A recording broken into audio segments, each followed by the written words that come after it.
ప్రేక్షకులకు నమస్కారం. తెలుగు వెలుగు కార్యక్రమానికి స్వాగతం.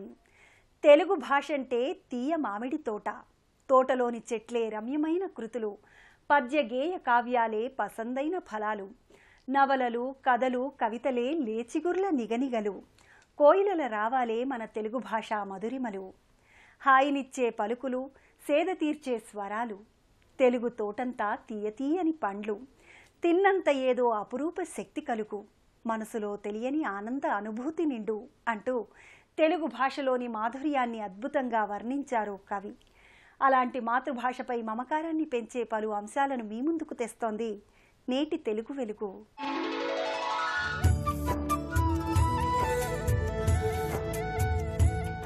తెలుగు భాషలో తికమకలు ఎన్నో. అక్షరాలతో ఆటలాడి, పదాలతో సయ్యాటలాడి మిమ్మల్ని ఆలోచింపజేసే ఈ వారం తెలుగు వెలుగు ప్రశ్న ఏంటో ఇప్పుడు చూద్దాం. త్వరలో వస్తున్న మన తెలుగు సంవత్సరం శార్వరి. అసలు శార్వరికి అర్థం ఏమిటి? ఏ భూమి, బి చంద్రుడు, సి పగలు, డి రాత్రి.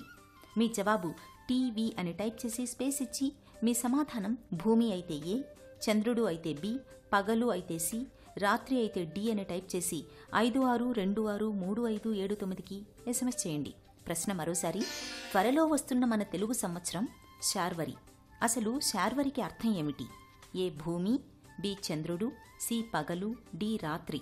మీ జవాబు టీవీ అని టైప్ చేసి స్పేస్ ఇచ్చి మీ సమాధానం భూమి అయితే ఏ, చంద్రుడు అయితే బి, పగలు అయితే సి, రాత్రి అయితే డి అని టైప్ చేసి 56263579కి SMS చేయండి.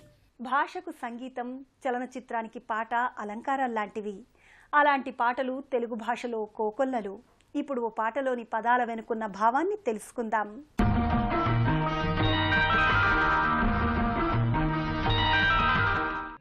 తెలుగు సాహిత్యంలో లలితమైన పదాలతో భావకవిత్వాన్ని సృష్టించిన కవి కృష్ణశాస్త్రి.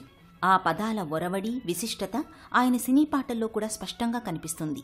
అలాంటి ఓ ఆణిముత్యమే సీతామాలక్ష్మి చిత్రంలోని మావి చిగురు తినగానే కోవిల పలికేన పాట. చిత్రంలో నాయిక పాట నేర్చుకునే సందర్భంగా శాస్త్రి ప్రకృతిలోని మావి చిగురు, కోయిల పాటకు ఉన్న సంబంధాన్ని వర్ణించారు. వసంతమాస ఆగమనాన్ని చిత్రకథకు అనుకూలంగా చెప్తూ నాయికా నాయకుల మధ్య ఉదయించిన ప్రేమను సూచించారు. పల్లవిలోనే మావి చిగురు తినగానే కోవిల పలికేనా, లేక కోవిల గొంతు వినగానే మావి చిగురు తొడిగేనా అని ప్రశ్నించారు. ఈ పల్లవిలో కోవిల అనే పదప్రయోగం జరిగింది. కోవిల రూపాంతరమే కోయిల కనుక కవి ఇక్కడ కోయిలకు బదులు కోవిలను ప్రయోగించారు. తెమ్మెరతో తారాటల, తుమ్మెదలో సయ్యాటల అని వారి మధ్య ఉన్న అనుబంధాన్ని వివరించారు. నాయిక పాత్ర స్వభావాన్ని గడుసరి అనే పదంతో సూచించారు. రెండో చరణంలో వారి మధ్య ఉన్న అన్యోన్యతను చెప్తూ ఒకరి ఒళ్ళు ఉయ్యాలగా, వేరొకరి గుండె జంపాలగా భావించారు కవి. పలికేనా, తొడిగేనా, తారాటల, సయ్యాటల, ఉయ్యాల, జంపాల వంటి అంత్యప్రాసలతో పాటు బింకాలు, బిడియాలు, పొంకాలు, పోడుములు, సొంత లాభం కొంతమాని పొరుగువారికి తోడుపడబోయి అన్నాడు గురజాడ అప్పారావు. మాతృభాషపై అభిమానం మాకుందని గొప్పలు చెప్పే వారికన్నా భాషాభివృద్ధికి తమ వంతు కృషి చేసే వాళ్లే నిజమైన భాషా ప్రేమికులు. అలాంటి వారి గురించి ఓ ప్రత్యేక కథనాన్ని. గవడి శ్రీనివాస్ ప్రతి అనుభూతిని కవిత్వంగా మారుస్తున్న ఈ తరం కవి. సామాజిక అంశాలను వస్తువులుగా స్వీకరిస్తున్న భావకుడు. ప్రతి వాక్యంలో సరికొత్త అభివ్యక్తి ఉండాలనుకునే అక్షర ప్రేమికుడు. మాటలో రాతలో తెలుగుపై అంతులేని మమకారం నింపుకున్న స్వభాషి. చదివింది వృత్తి విద్య, చేస్తున్నది కార్పొరేట్ ఉద్యోగం. కాని అమ్మ భాషలో చిక్కని కవిత్వం రాస్తున్న పదశిల్పి. తెలుగు పాఠాల్లో నేను కథలు వినడం, కథలు చదవడం ద్వారా నాకు అనేక విషయాలు అయ్యేవి. కానీ అవి ఎలా ఉద్భవిస్తాయి అనేది మాత్రం నాకు ఒక అవగాహన ఉండేది కాదు. అప్పుడు తెలుగు మేషారు పిల్లలు మీరందరూ కలిపి కథలు రాయండి, పాటలు రాయండి, కవితలు రాయండి అని చెప్పారు. అప్పుడు అందరం మనసు ఒక కథ రాసి తీసుకెళ్ళాం. ఈ విధంగానే కథలు పుడతాయి, ఇలానే రాయాలి అని చెప్పడం జరిగింది. అప్పటి నుంచి నాలో ప్రేరణ మొదలైంది. అలా 8వ తరగతి నుంచి నిరంతరం కవితలను రాస్తూనే ఉన్నాను. తర్వాత కాలేజీ చదువుకునే రోజుల్లో నేను మ్యాగజైన్స్కి కవితలు రాసేవాడిని. గవడి శ్రీనివాస్ పుట్టింది, పెరిగింది ఆంధ్రప్రదేశ్ విజయనగరం జిల్లాలోని గాతాల. ఇంటర్మీడియట్ వరకు స్వభాషలోనే విద్యనభ్యసించారు. తెలుగు పలుకుల్లోని తీయదనానికి ముగ్ధుడై కవిత్వంలో తొలి పలుకులు నేర్చుకున్నాడు. ఆపై శిక్షణ పొంది ఉపాధ్యాయుడిగా కొంతకాలం పనిచేశాడు. ఉన్నత విద్యను అభ్యసించాలనే కాంక్షతో MCA పూర్తి చేసి ప్రముఖ ప్రైవేటు సంస్థ డెల్లో ఉన్నత స్థాయి ఉద్యోగంలో చేరాడు. కాని మాతృభాషపై అభిమానాన్ని వదులుకోలేదు. తన ప్రవృత్తైన కవితానురక్తికి దూరం కాలేదు. ఒకవైపు ఉద్యోగం చేస్తూనే మరోవైపు కవితలు రాస్తూ తెలుగులో తనకున్న అచంచలమైన భావనాశక్తిని చాటుకుంటున్నారు. సాహిత్యాన్ని అత్యంత విలువైనదిగా నాలో ఒక భాగంగా నేను ప్రేమించగలుగుతాను. సాఫ్ట్వేర్ ఇంజనీర్గా నా బాధ్యతను అత్యంత శ్రద్ధతో నిర్వహిస్తున్నప్పుడు అదే శ్రద్ధతో అదే ప్రేమతో నేను నా ప్రవృత్తిని కూడా స్వీకరించి అనేక కవితలు కథలు అనేక విషయాలను పత్రికల ద్వారా చదువుతూ అప్పుడు తర్వాత రాయడం మొదలెడతాను. ఇటు సామాజిక విషయాల్ని గమనించి వచ్చిన కవితల్ని గమనించి ఇప్పుడు నేను అనుకున్న అంశానికి నేను ఎంతో అధ్యయనం చేసి చదివిన తర్వాత ఒక కొత్త విషయం వైపు నేను రాసిన తర్వాత పత్రికలు పంపడం జరుగుతుంది. గవడి శ్రీనివాస్ ఇప్పటి వరకు వివిధ పత్రికల్లో అనేక కవితలు రాశారు. 2005లో కన్నేళ్ల సాక్ష్యం పేరిట, 2015లో వలసపాట పేరిట కవితా సంపుటాలను ప్రకటించారు. అంతేకాదు స్వతహాగా పాటలు అల్లగల శ్రీనివాస్ తను రాసిన పాటలతో తొలితొలి ఆశలు అనే సీడీని రూపొందించి హైదరాబాద్లోని ఫిలిం ఛాంబర్లో ఆవిష్కరణ ఉత్సవాన్ని ఘనంగా నిర్వహించారు. చలనచిత్రాల్లోనూ పాటలు రాస్తూ తన ప్రతిభను చాటుకుంటున్నారు. వారంలో 5 రోజులు ఉద్యోగ బాధ్యతలను నిర్వహిస్తూ మిగిలిన 2 రోజులను తెలుగు సాహిత్య గుబాళింపులతో ఆనందంగా గడుపుతున్నారు గవడి శ్రీనివాస్. పలు కవి సమ్మేళనాల్లో పాల్గొంటూ తన కవితావాణిని వినిపిస్తున్నారు. భార్య స్వదేశంలో ఉంటూ భర్త ఇతర దేశం వెళ్ళిపోతాడు డాలర్ల వ్యామోహంలో. అప్పుడు ఒక భార్య పడే వేదన ఎంత వర్ణనాతీతంగా ఉంటుందో చెప్పాలనే తపనతో రాసిన కవిత ఇది. ఒక్కసారి ఇంత ప్రాణాన్ని ముక్కలు ముక్కలు చేస్తున్నట్లు రెక్కలు చాచుకు ఎగిరిపోతావు. మనసు బంధాల్ని గాలికి విసిరేసి కలల వెన్నెల్ని సూట్ కేసులో బంధించి చుక్కల ప్రపంచాన్ని మాకు వదిలిపోతావు. యంత్ర భాషలో రంపపు కోతకు రాలుతున్న నీ మనసు నేను. వీసా లెక్కల్లో డాలర్ల తూకంలో సరిపడకపోయినా మేం నీ భార్యా పిల్లలం. నీ జ్ఞాపకాల నీడల్లో వేలాడే కృత్రిమ ఆకులం. నీ రాక కోసం ఫోన్ కేక పెడుతున్నా శిశిరంలా రాలిపోతూ వసంతంలా చిగురించాల్సి రావడం అనివార్యమైంది.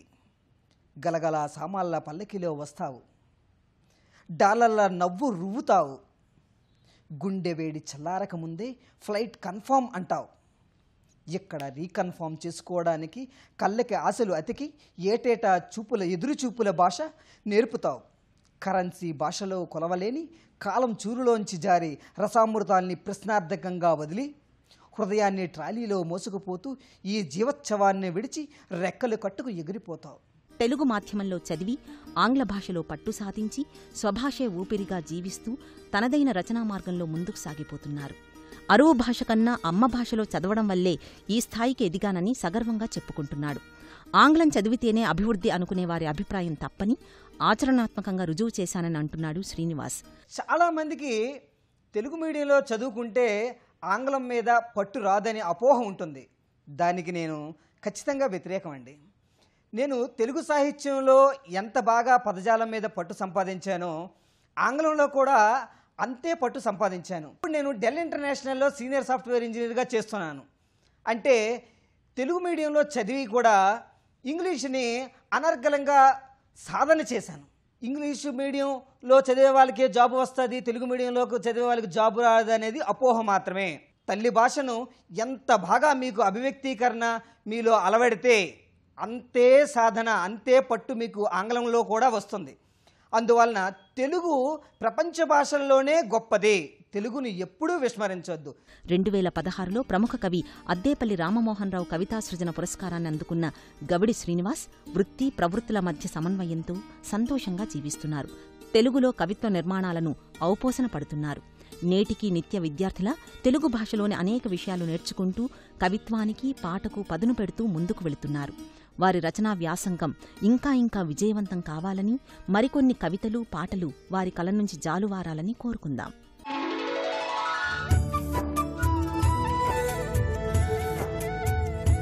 నవరసాల్లో హాస్యాన్ని, భాషలో నుడికారాన్ని, పద్యాల్లో సౌందర్యాన్ని, తెలుగు పలుకుబడుల సొబగుల్ని గుదిగుచ్చి ఆహ్లాదంగా ఆసక్తిగా అందిస్తాయి చమక్కులు. ఆ చమత్కారాల్లోని స్వభాషను మీరు ఆస్వాదించండి.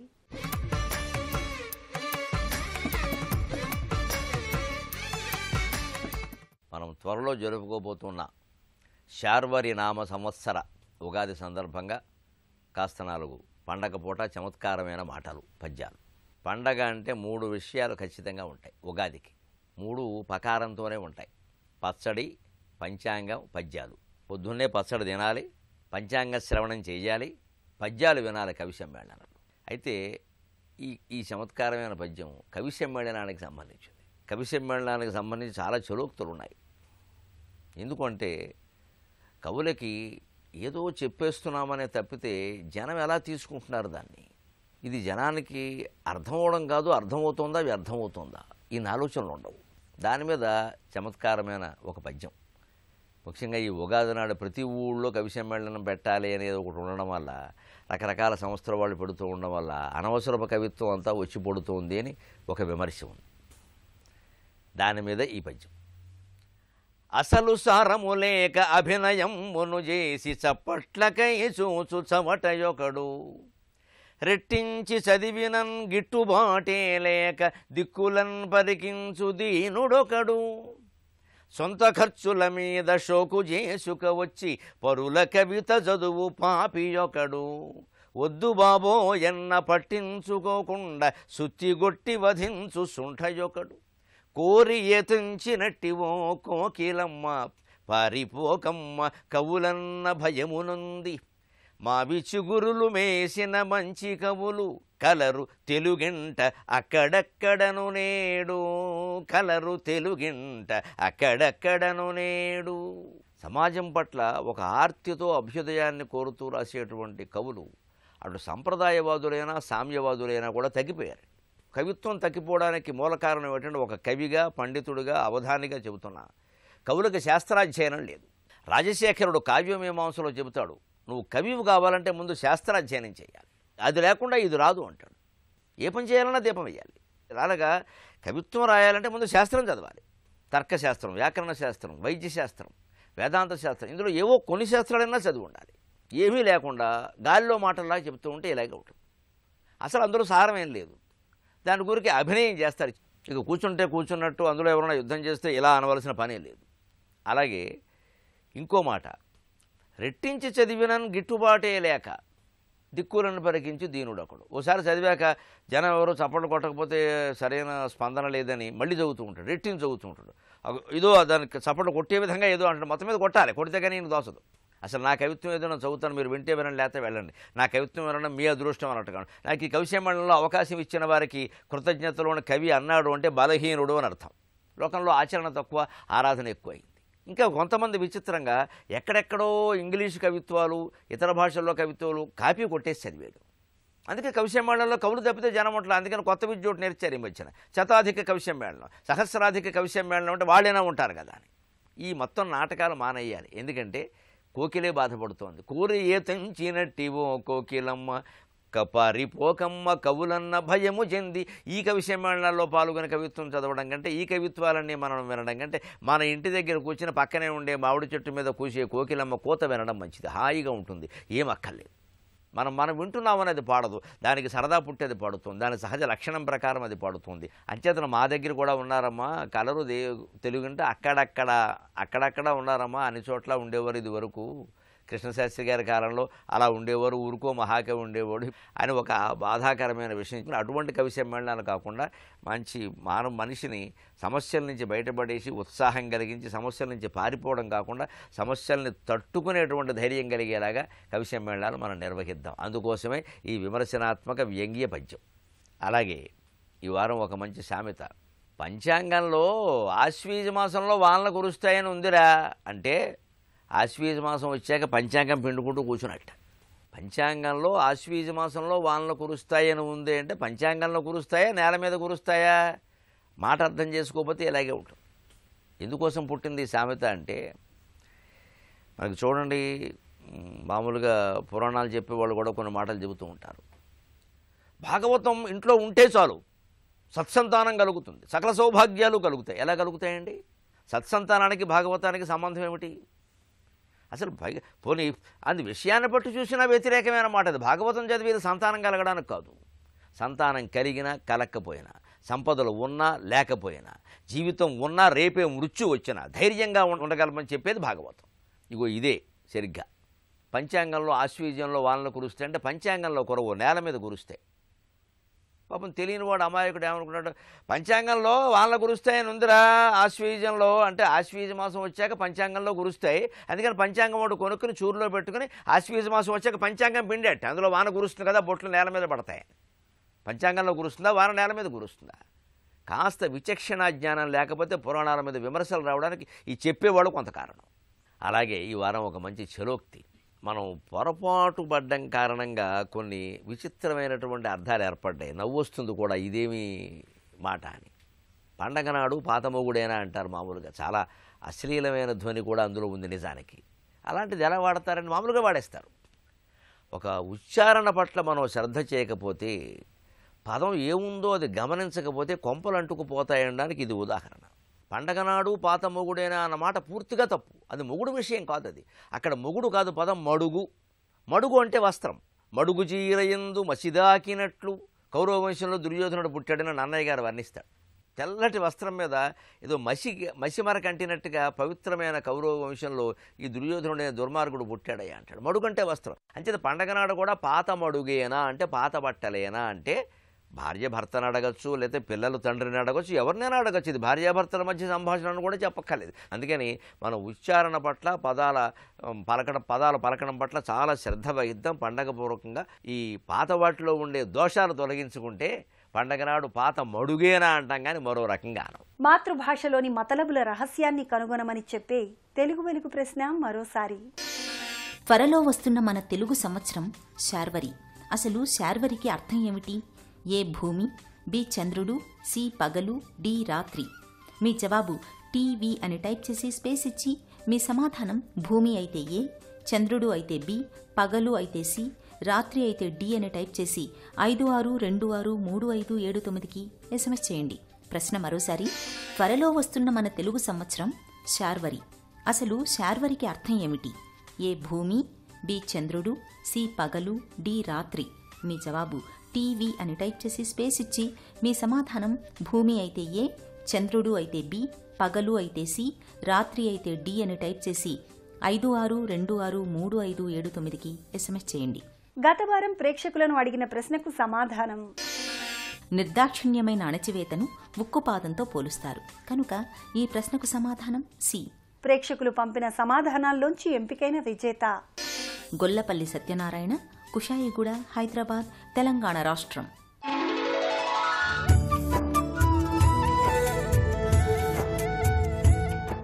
తెలుగు భాషా వ్యాప్తికై ఎందరో ప్రముఖులు ఎన్నో రకాలుగా కృషి చేస్తున్నారు. వినూత్న రీతుల్లో స్వభాషాభిమానాన్ని చాటుకుంటున్నారు. అలాంటి వాళ్ల స్ఫూర్తి కథనాల వేదికే తెలుగు వెలుగు. మీరు సంప్రదించవలసిన చరవాణి సంఖ్య 9394489229. చరవాణి సంఖ్య మరోసారి 9394489229. తెలుగు భాషా చైతన్యాన్ని మనందరిలో నింపే మరికొన్ని అంశాలతో వచ్చే వారం తెలుగు వెలుగులో మళ్ళీ కలుద్దాం. అంతవరకు సెలవు, నమస్కారం.